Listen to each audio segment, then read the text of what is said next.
in the beginning, right? So welcome to Truck Talks. It's Jesse. I have a special guest, Miss Belinda Jones. Not only is she a retired CB, not only is she a realtor here on the Gulf Coast, but she's a mom. She's done some things and she's finding her voice. It's been pretty cool to watch you grow, sis. Like, real talk. We've known each other through different relationships in the military, and I knew her husband, and I still know your husband. Yeah.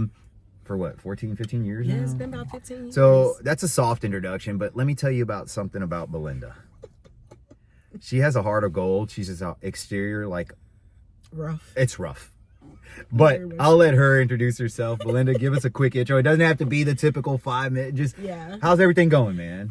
Everything is great. I'm actually in a very great place. I'm loving it on the coast. I'm probably never leaving. Oh, really? Which I didn't even know. It was kind of hit me by surprise because I always thought that this would be like a pit stop. You know, like most people do. It's surprising. How did you get, like, you got your orders and you were probably like Gulfport, Mississippi? Okay, so something interesting about me. I'm from Illinois, but by way of Mississippi. So I was born in Clarksdale, Mississippi. Okay. So I have my dad's side of the family is all up in Clarksdale, Mississippi. And we used to come down for summers. Every other summer we would come down for the whole summer and just hang out. So I always had connections to Mississippi, but I just never like acted on them because I always thought you guys were super country. You guys, huh? Well, I could laugh now because I am in Mississippi. This is my home. Yeah, like, you feel that, right? Correct. Yeah, but it's a different vibe, man. Down here on the coast, it's a beautiful Completely thing. different. It's a melting pot. You got so many different dynamics, cultures. It's really cool. And that's probably the reason why I won't leave, is because if you want that country aspect, you can go grab that country aspect. If you want the city living, you can grab that as well. So because it's so diverse down here, I don't think I would leave. You know, it's crazy. Whenever I was looking at stories and, whenever I pick people for Truck Talks and we talk and stuff like that, no one really knows what they're getting into.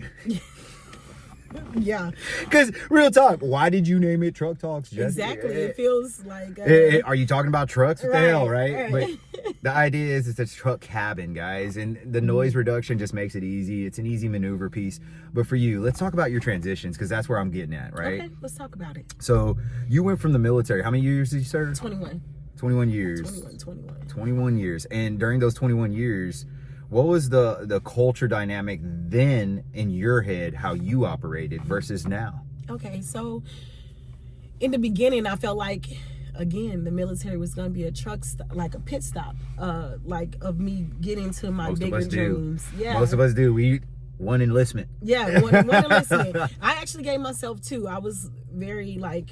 I'm a planner, but not by nature. Okay. So I have to force myself to plan, especially if I want to, accomplish goals.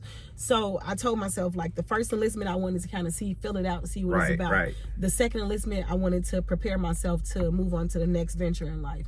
And what happened was that next venture was actually the military, and I stayed.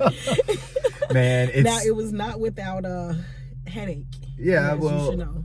But I think a lot of growth dynamic, however you want to say it, whenever you grow, you have to go through something.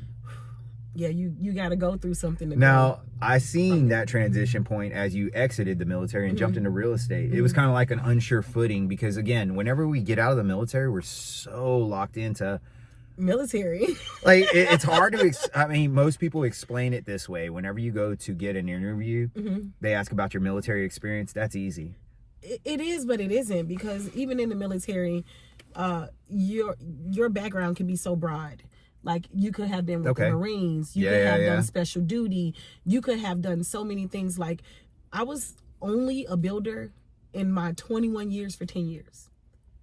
Everything else was special duties.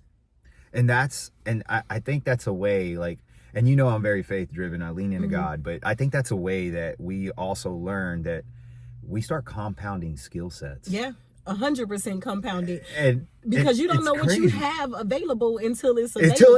Until it's like that moment, right? So, and the reason why I say that is because, like, I had a conversation with my son. I always throw my son in these podcasts because he listens to them, and I want him to understand, like, getting a skill set in the military, yeah, it might be a trade, but that skill set just starts the foundation, because as you learn your trade, you learn to be the manager of your trade. You learn to be the executive officer in your trade. You learn to build an LLC off of your trade. And if it's not just a trade, then you also get to go to college. I mean, even if you was to get me in that trade versus college conversation is another big conversation with me, right? Because I believe trades is more millionaires in trades than are in college. 100%. You know, so I'm trade driven, like pushing towards trades, because yes, you don't have to spend the vast amount of time in the trade itself, like going through to get the certification, but at the same time you have to be OJT and all of that in order to get the skill set and to take it further. And I think both have merit, right? But here's something that I think that if you're going to go into a job to where college is warranted, then yeah, you have to get it, right? And that's the difference between most trades are independent. You know, you're working for yourself.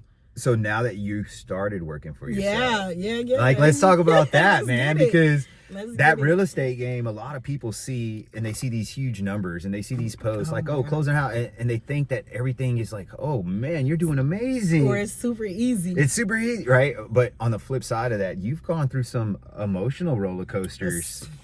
And I've seen them, man. Like, I've seen you come into the brokerage as you first set your footprint in real estate. And I've seen you still have the military culture. And if you don't know what I'm talking about, whenever you start a business outside of the military, it's different. Super different. And that military culture did kind of come with me. I took it with me because I didn't know how to detach from it. And just a little bit of background. I was weapons instructor, and I took that, like, I started at the bottom and then I was running the whole place within a year, and I was there. Normally you only do a term for like 3 years, and I was there for like 4.5 years, right? So I embodied the idea of what it was and what needed to be done. And then when the time to transition, which I knew the time was coming, I knew I had to get out, and I was ecstatic about getting out. But when the transition time came, it was just like it hit me like a ton of bricks.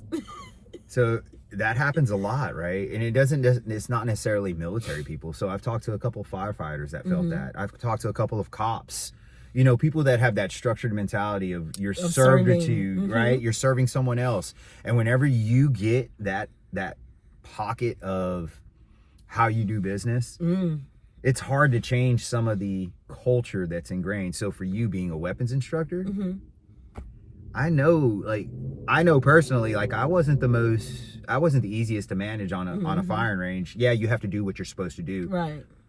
But real talk, you know, there's people who always kind of do something a little sideways, and you're always like, hey, this is reel it in. We on the live range. Right.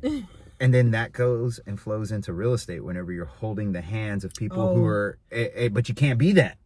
But yeah, I will say in the beginning, I was just that. and I've learned over the course of a year, I'm over a year now. Yeah, congratulations, man. Yeah, so over the course of a year, I've learned that I was that person that was holding hands and like, no, let me do everything for you. Let me get it done, because that's what I thought it was. Right. But kind of learning my footing and seeing how things go and finding myself within. I think real estate was one of the most beneficial, rewarding things for me, because it helped me find myself. And anybody know me know I'm a talker, but it helped me find my voice. Somebody else. All right, so we had a small interruption, so we're back. I'm going to put that in there because it makes sense. Like you were talking, real estate's been one of the most beneficial journeys for you. And not just in a journey of just like finding a job or anything like that, but helping me find my voice, because the military has been so first and foremost in my life. Everything was revolving around the military. My family didn't come first. Nothing came first. The military came first. So getting out of that, I always thought that that's how it was supposed to be. So coming into real estate and realizing like, hey, you can breathe. You can take a step back, look at the bigger picture, and not just what's in front of you right here, right now. Right. And you learn through the process. So here's one thing about real estate. There's never really an immediate gratification. The instant gratification that people feel in normal, I don't know, jobs or something that happens on a daily grind, you don't really feel that. Like, you might get a small win, and that's why people celebrate their small victories on social media. Like, under contract, yay! That's a big thing. You know what I mean? Because those small little victories are just a small step in the 30-day process, 45-day process. You may not get paid for 3 months on a deal.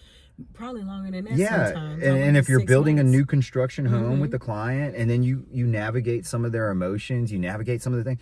So it's more than just as meet the eye. It's been cool, but I've watched you turn from, oh no, it's got to be that way. That's the way it is. I needed the black and white. I needed that. But you learn that the human dynamic of this job is different, and that's helping you find, because you even told me, which is me, because I mean, operating naturally in the black and white is something that I've always done. Like, hey, if it says don't do it, don't do it. If it says, and the reason why I operate in the black and white is because I believe I have anger issues. I know I have anger issues. I don't like people telling me what to do. So if I do what I know I have to do, you can't come and tell me or check me about anything, because coming to check me about it, it might not end well. Right. And you know, it's funny because, like, whenever she first showed up, real talk, like, she was like, I'm like, stop, just get out your own way. Like, it's one of those things, like I said, you're compounding learning curves that you're doing, and you just keep on stacking and learning. But you don't ever want to be, like, I told somebody this last night. I said, hey, you don't want to be the smartest person in the room, because if you are, then you're not learning. Yeah, you need to find a different room. Yeah, because that mean you've exceeded that room, and now it's time for you to get into a new room for you to learn more. And you know what's cool? As you retired, you exited that room. That's a hard room to exit, though. Why was it so hard? Initially, I didn't think it would be hard, because, again, I was prepared. You were ready to get out. Hey, we all are ready to run. I prepared myself. Hey, you're going to take a year off. You're going to... Oh, that's a good one, right? Yeah, I did it. That's a good one. Let's talk about that one, because we hear that one all the time in our community, specifically in veterans communities, or better yet, if someone's transitioning and getting out of college, they call it the gap year. Yeah, the gap year. Right? Do you really feel like you needed that? I say no, and then I also say yes, because if I had not went through what I went through in that gap year, I wouldn't be where I am right now. So I don't know if essentially it would have helped me if I would have just jumped right back into what I knew how to do, or if taking that year gave me clarity to kind of get me in a position to be where I am right now. Okay, so you did take a year in between retirement and real estate. I did. Okay, so I did something a little different. Like, I think that I'm built for something more, right? So I looked at it a little differently. I was like, oh, no. You're only halfway through this race. You still got a lot left. Whenever I was retiring, my body's tired. Yeah. But I would still be like, man, I could run some of these 20-year-olds into the dirt. Right?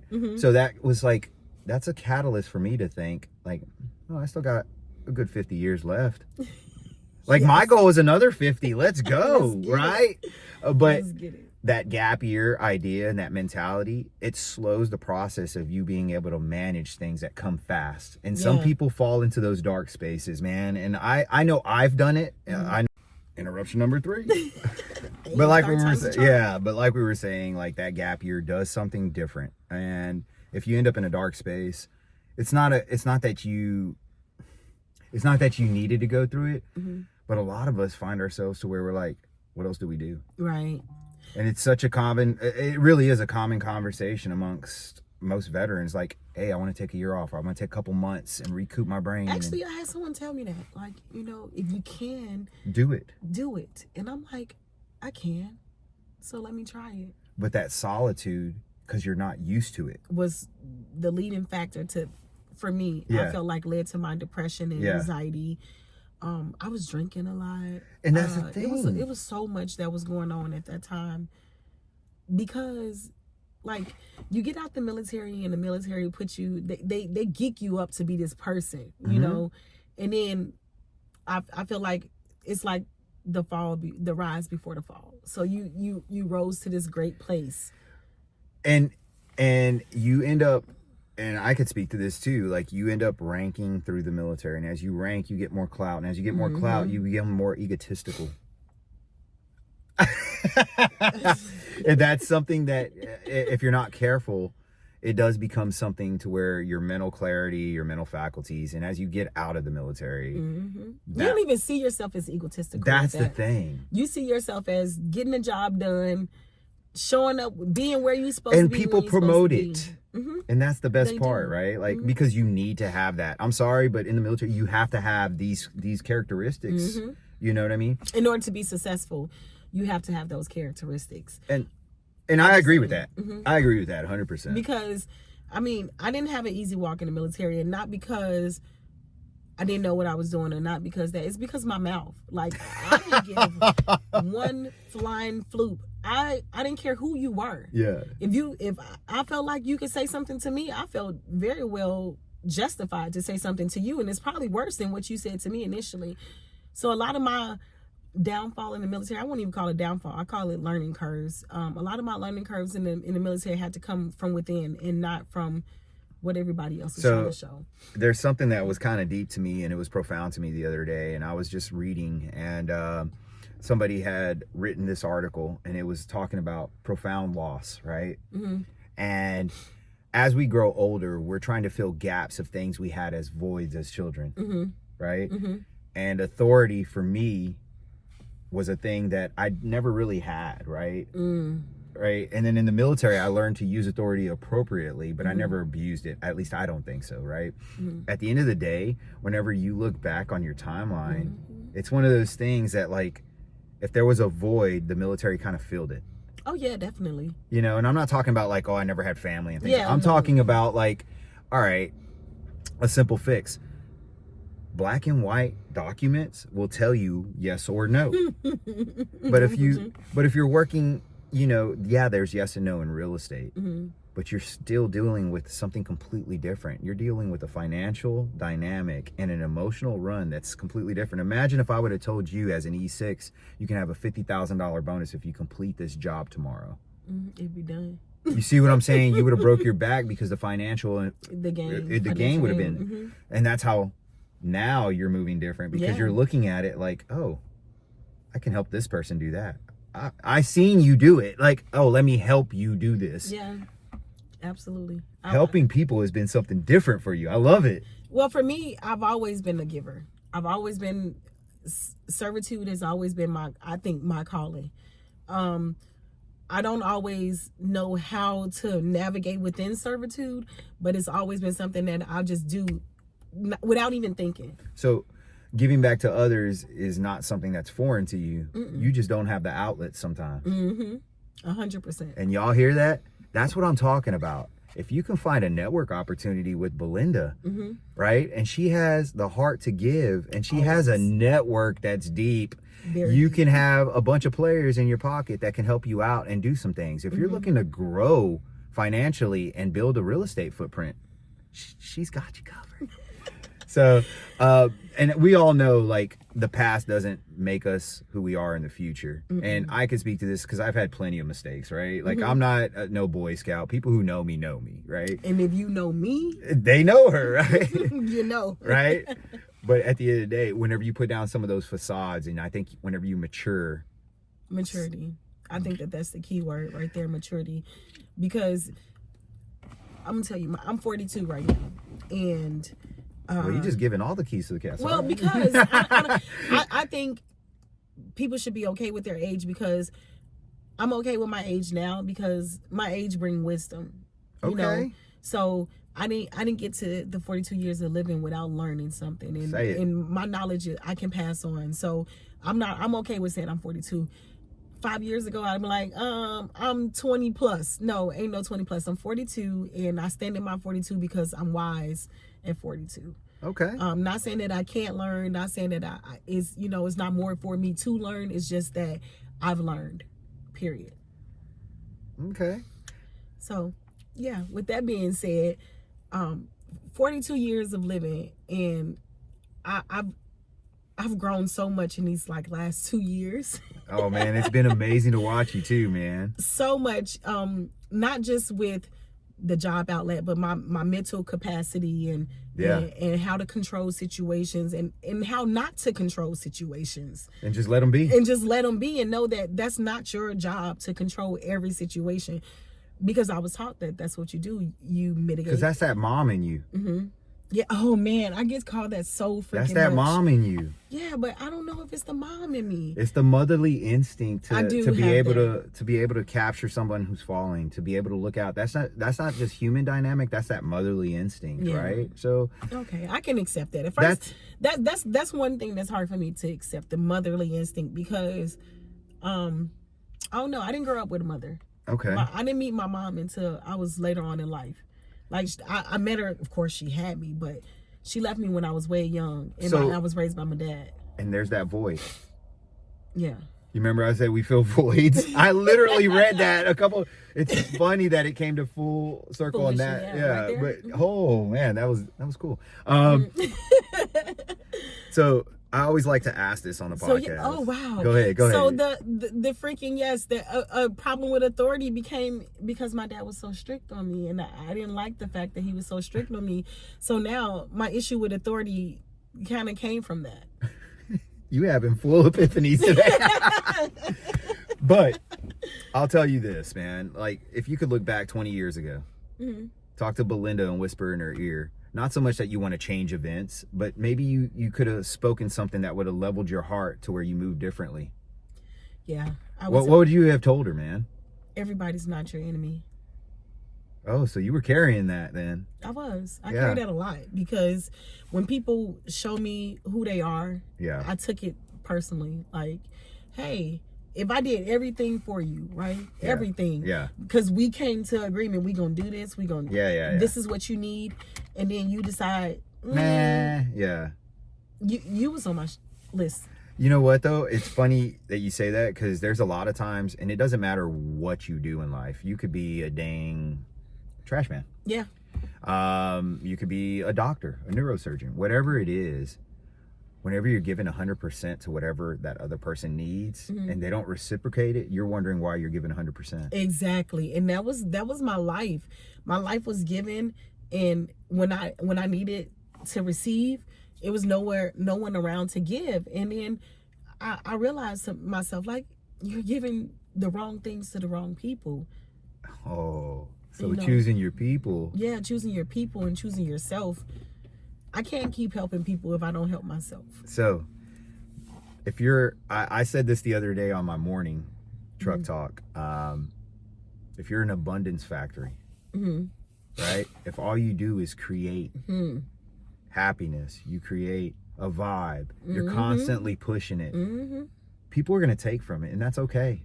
It is okay though, but that's kind of sort of the idea here, the idea of it. Yeah. But the depletion is something that I have to be concerned about. But that's where I think personally finding your tribe, finding your people, because whenever you're playing chess with your life and you're moving pieces, if you have a stacked crew behind you, you're going to run the board. You're going to run game. And it's the people who champion your message or give you the clout or support you up, like, okay, let's do this. Right. They're few and far between. But whenever you find them, those are gold. Yeah. Those are gold. Like, they say you can move a lot of things with 5 strong people. And that's not and I'm not talking about physically. I'm talking about people who can do some stuff. Yeah, I was about to say that's not far-fetched, because literally if you want to accomplish something, your team is going to be your stepping blocks. Yeah. And this is why I love Stars and Stripes. I mean, Stars and Stripes is a team, and as much as people like to we get it. We get it. Tell us what we are inside this building is a team, regardless if we fight and bicker or. So that's what family does. And that's what I like to tell people is, like, your brother, you may get on your nerves at Thanksgiving. Tell me how brothers and sisters aren't a team, because they are. They are. Yeah, they are. And so me and my wife were talking about that the other day. So we were talking about Sunday dinners, like going old school, throwing a Sunday dinner together. I miss those. And check it. And we were like, so the hard part is keeping everybody in conversation. I said, no, it's not. I said, we got to set a format. And I said, hey, and I talked to Bella, my daughter, about this, and she's 8. I said, hey, On Sunday, you have to have 3 ideas for dinner. I said, 1 has got to be your weekly goal for next week. Your number 2 idea is your goal for the month for January. And your number 3 idea is what God put in your heart for your 3rd goal. And she was like, okay, so when do I have to have them? So if I can give that to an 8-year-old and she can manage a goal, I'm pretty sure us as adults can do the same. Well, you can't speak towards Bella. Bella is not your normal 8-year-old, okay? I feel like me and her be on the same thought process sometimes. But check it. At the end of the day, sis, I've seen you go from coming in guns a-blazing to not understanding why you didn't have the immediate gratification. And then turn into, okay, I see how it's not about this. It's more about the people. And it was never about money for you. That's the best part. Yeah. Like financial stability has never, and I could say this too, like in the military, we learn how to manage our money just because we don't have it. Right. We learn how to manage with what you got. On whatever level you on. Some people do, some people don't. But yes, for the most part, you learn how to live in that lifestyle. You ever hear the more money, more problems? That's a true statement. So if you're living outside your means, it doesn't matter if you're a millionaire. Then you're spending $1 million in one. Right. That means it's more than what you got. Right. So in the military, I learned how to live very frugal, and I was happy. I was too. And you were happy, right? And now you're finding your footprint now, and now you're getting that happiness back because it's not about, again, the joy back. The joy is back. So awesome to see you have that epiphany and do those things. And I'm so grateful to be on the journey with you here at Stars and Stripes. It's been amazing, I'm about to man. Cry, though, seriously, because it's been amazing, man. To know me is to know that. Look, I'm going to tell you, rough exterior, gushy middle. It's that simple. She's trying not to shed tears, so I won't let her. It's that fucking simple. All right? Thank you, because I'm strong. Yeah. But at the end of the day, Belinda here has a heart of gold. She's ready to assist you with your real estate needs now, but you also can do some stuff in the community. I love to do stuff in the community. I love to help people. Yeah, that's me. I'm that's me. I can't even say that it's not. It's me. But here's another thing I'm gonna throw out there, because we haven't entertained this conversation yet. But you also started a whole nother business with your husband. We did. Your husband opened up an optic to start a whole nother business during your journey of real estate. Just wing it. There you go. Plug. You're coming on here, by the way, Clemmy. I'm just letting you know. He needs to come on here. He's coming on here. He does truck talk. All the time by himself, probably. All the probably. time by himself. Yeah, so he'd be on a good person to get interviewing. But it's been very, very, very awesome to watch you do something different, because again, you and we had different relationship ideas as far as who we were. Because I thought we had those conversations. I thought she was just a stubborn, hard-headed, didn't want to listen, and I put that wall up. And then once I dropped that wall, I said, you know what, it's my job to open up an optic. Maybe it's my job to be in the position to help. I don't know. But and you didn't single-handedly, but you are a good 86% of a person that helped me transition coming into Stars and Stripes. Well, thanks, man. You would walk by my office and you would say, hey, it don't have to be like this, it could be like this. Right. Hey, won't you try this? And you didn't try to force it on me. You didn't try to push it down my throat. You just gave me little pellets as you went along. Yeah. And at first I'm like throwing them out the way. Pellet. Like, he don't know what he's talking about. Yeah, I know how to do this. Yeah. If winning is what we're doing, I know how to win, you know? But then I started picking them up like, okay, well, let me just try. And you kept on throwing them out, and I appreciate you for that. You kept putting them out. That's what I'm here for, man. I'm here to give. So whatever you guys need, I'm always here. But appreciate you. At the end of the day, we're about to blow. Yeah, sorry, that's the Godfather ring. At the end of the day, we're about to blow the doors off of something next year. I feel it. I feel like you're on the verge of something doing different, because I could see like you're moving different. It's awesome. So, Truck Talks with Jessie, Belinda Jones. Her information's always going to be on screen. And whenever you need to reach out to somebody, maybe you have her vibe. Maybe you need to be in her tribe. And real talk, she has a huge network. She's doing something different. And she's got her humility back. I'm telling you, she is so different from where she was a year ago. And I could see that growth. And I'm so excited to see the next year. I'm excited too. Like 2025 is going to be a game changer. I can't wait. That's it. Oh, speaking of, I got to get my goals sheet done. Goals. All right, Jesse with Truck Talks. You know the game. Like, follow, subscribe. Hit Belinda up. She has a network that's deep. Go ahead and lean into her. See if she has some opportunities that you can grow from. And if you're looking to get into real estate, hit her up. She has a plethora of knowledge. She might be able to entertain the idea of you getting your foot in this door. Jesse with Truck Talks. Y'all have a blessed day. Belinda, thank you. Thank you, Jesse. All right, I had a good time. Thanks, guys. Hopefully it wasn't too bad. We'll talk later.